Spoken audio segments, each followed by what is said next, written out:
when I was editing the last, technically first video for this whole thing, I caught myself saying the words "the system" a few times.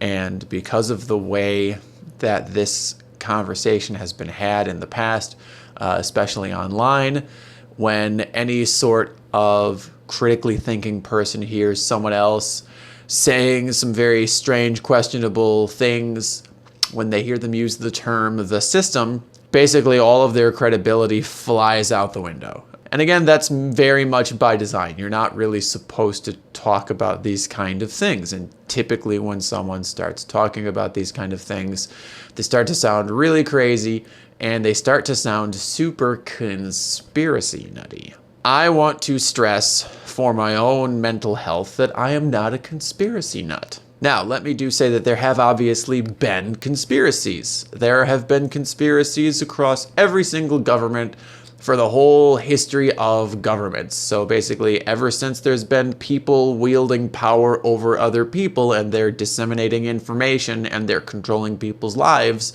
without their permission, yes, there have been what we would call conspiracies. Let me just state for the record that I do not think that there are a group of strange lizard alien people that live in a hollow earth and control our everyday lives. I don't think that there are mole people. I don't think that there are dragons. I do not think that there are actually aliens. I do not think that there are wizards. So when you start talking about things like this, people start labeling you a conspiracy theorist because you start using the word "the system." This video is just to define what I mean when I say the system. The way that I find it easiest to think about is this. The system is the structure of power as it exists today and as it has specifically been built and perfected over thousands of years. All the way back to the very dawn of civilization, whenever there was one person that had control over another person,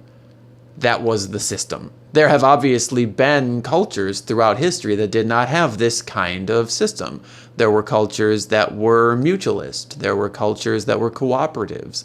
There were cultures that were created naturally by human beings for human beings that did not give one person power over another person. If that was the system in which I lived today, that's what I would be calling the system. So when I say the system in this series of videos, I'm talking about, by and large, the money system, the rules and economies and social structures that have been put in place and perfected over thousands and thousands of years to basically give the commodity of power to a very, very small group of people and keep it out of the hands of everybody else. And it was kind of not designed perfectly to achieve that goal. It just kind of happened almost by emergence. Because once one group of people willingly give power to another smaller group of people,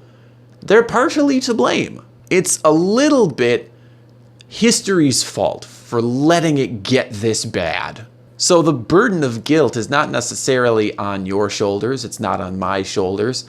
It's not even technically on the shoulders of the people that are currently wielding power. They were able, at whatever time in their lives, to recognize the system as it exists, see what actions would be rewarded, see what actions would earn them power over other people, and they learned how to collect power, and they learned how to wield power, and they recognized that they could make the system work for them. The fact of the matter is the system does not work for the majority of all living things on this planet. And that is what the rest of this series, for my own mental health, will be about.